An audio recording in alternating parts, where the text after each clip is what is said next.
Today, we begin in Tuscaloosa, where the Wisconsin Badgers step into Bryant-Denny Stadium to face the number 19 Alabama Crimson Tide. It is a collision of styles and of stories, one team searching for proof it belongs among the nation's elite, the other demanding the world still bow before its legacy. The line is heavy, the noise is certain, and the test is absolute. Let's start under center for Wisconsin. The Badgers had planned their season around Billy Edwards Jr., but a sprained knee has pushed him aside. Into the fire comes sophomore Danny O'Neal, efficient and poised in his first start against Middle Tennessee, but now asked to command an offense in front of more than 100,000 crimson-clad voices. He has shown touch, quick release, and accuracy, yet the leap from MAC defenses to the SEC's speed is the kind of jump that makes quarterbacks either legends or ghosts. You already knew this. The question is not whether he can throw, but whether he can breathe when the stadium tries to take the air away. On the other side stands Ty Simpson, the Crimson Tide's quarterback of order. His numbers are clean, 5 touchdowns, and no interceptions through 2 games, operating with a calm hand and a deep arsenal. With Ryan Williams expected back on the field, Alabama's offense stretches wide, daring secondaries to keep pace with their speed. Simpson is not burdened by questions of legitimacy. His challenge is different. Show that Alabama can still impose inevitability. Yet inevitability is a fragile thing. You saw it against Florida State. Inevitability cracked. You saw it too, didn't you? So, how does this game tilt? Wisconsin brings defense, 3rd in the nation in yards allowed, suffocating against the run, stingy through the air.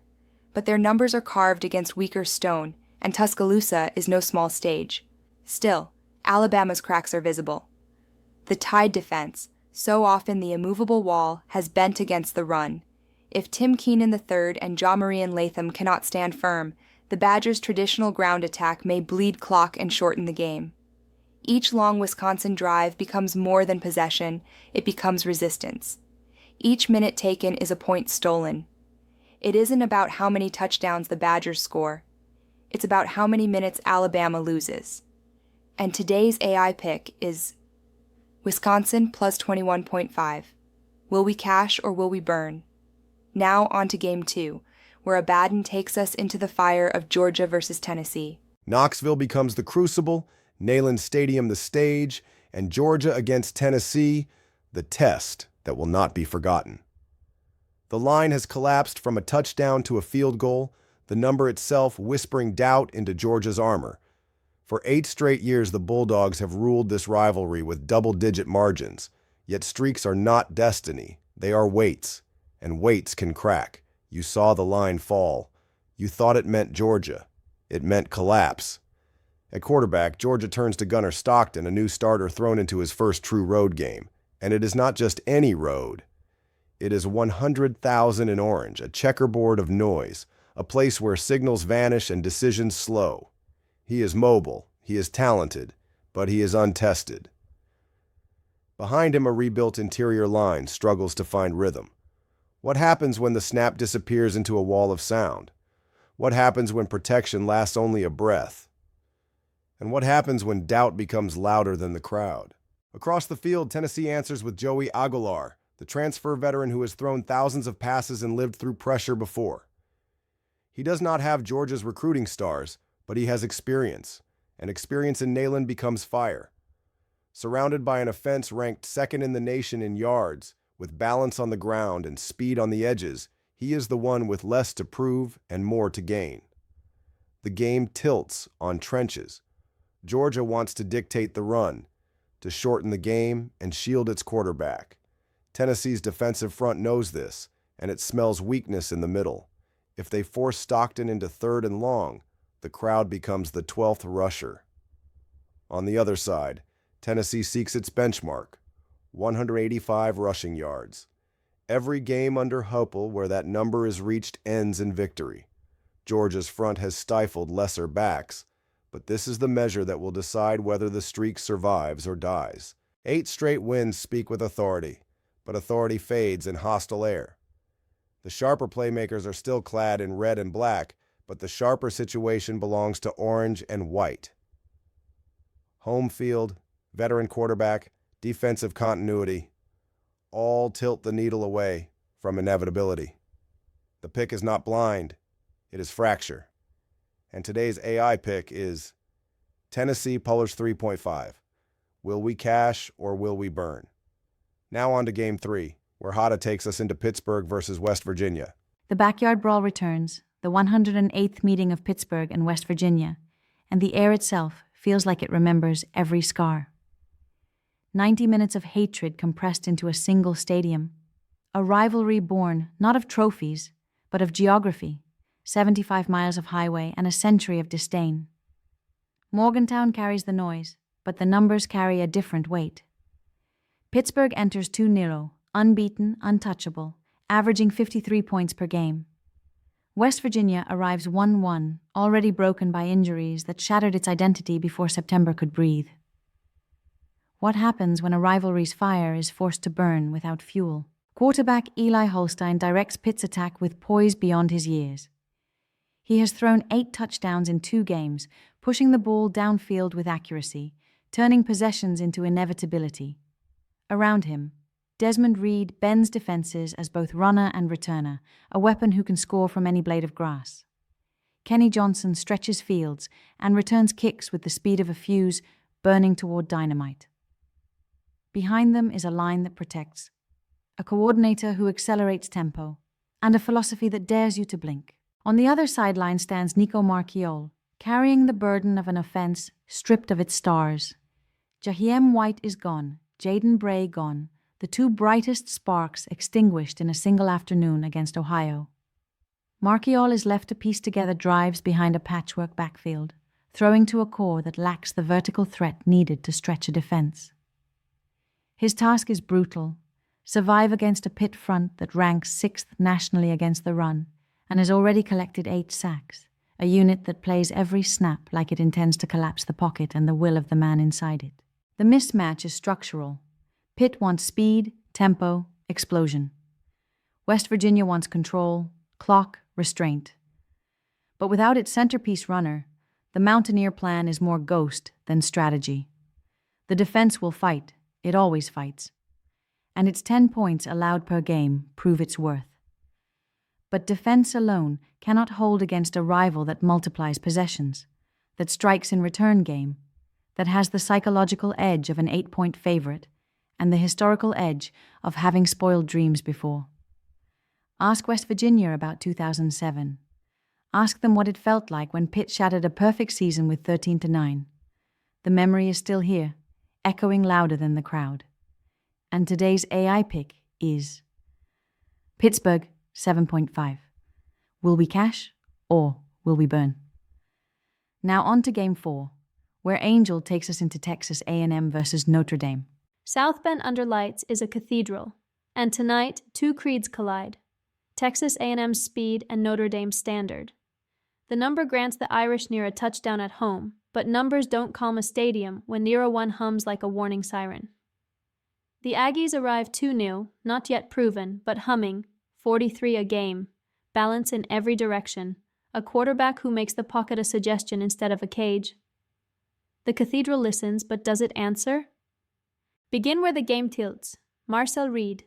7 touchdowns without an interception and the kind of acceleration that turns pursuit angles into geometry problems. Spy him and you soften the rush. Free the rush and he breaks contain. Every snap forces a choice, and choices compound. If he steals 2 first downs with his legs per quarter, time bends. Last year, when Notre Dame left College Station with a 23-13 win, the Aggies lacked that spark. That memory lingers, but memory is not prophecy. What happens when the ghost of 23-13 collides with the speed of now? Across from him, CJ Carr carries South Bend's hunger. The arm is true, the reads are clean enough, the legs are a threat only when necessity calls. He needs the line to hold, and Jeremiah Love to make the night honest. If Notre Dame's ground game becomes substance and not slogan, the Irish can slow the clock, quiet the edges, and make this a game of patience and punts. But if the ground stalls again, As it did against Miami, the burden falls back on Carr's first home start, and the echoes grow heavier than the crowd. In the trenches, the truth arrives.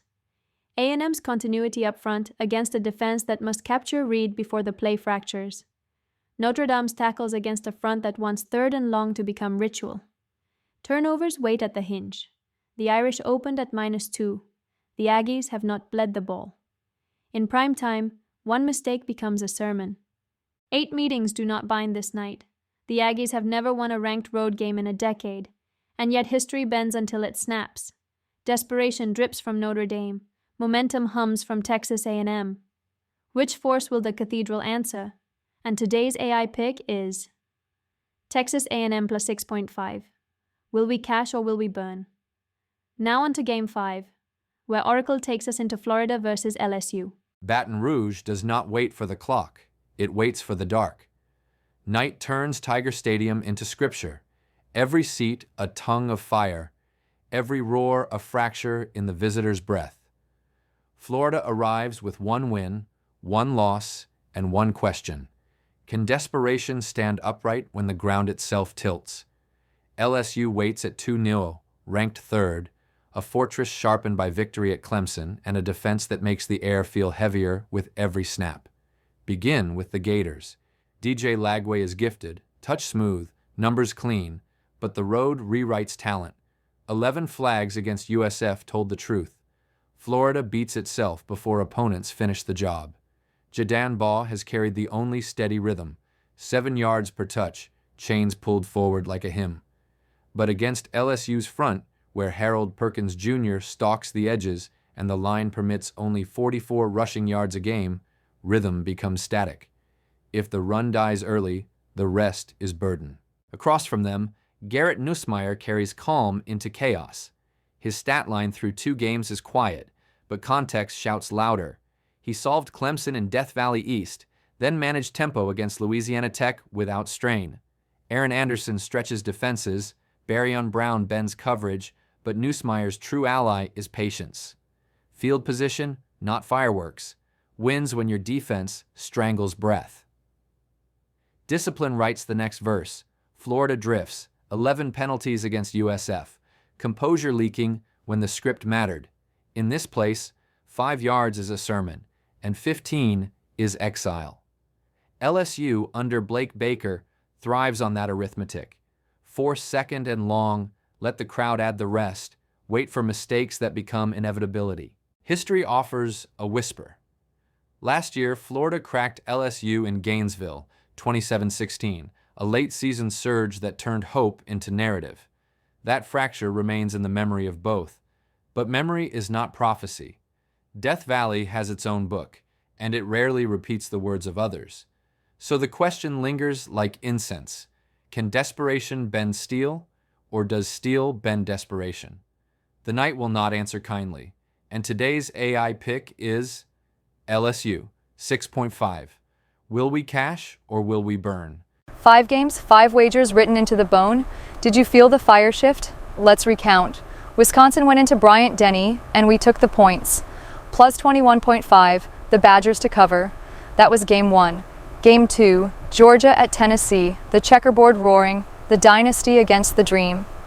Our number was the home dog. Tennessee plus 3.5, Game 3, the backyard brawl. Rivalry sharpened by a century of hate. We didn't trust the wound to heal, we trusted the Panthers. Pittsburgh, 7.5, Game 4, under the lights in South Bend. Notre Dame desperate, Texas A&M untamed. We walked with the Aggies, plus 6.5. Game 5, Death Valley at night, where breath itself buckles. LSU, 6.5, the fortress chosen over the desperate. 5 games, 5 signals. Like and subscribe. Will we cash or will we burn? Und vergiss nicht, auch der kleinste Funke kann ein ganzes Feld in Brand setzen. And don't forget, even the smallest spark can set an entire field on fire.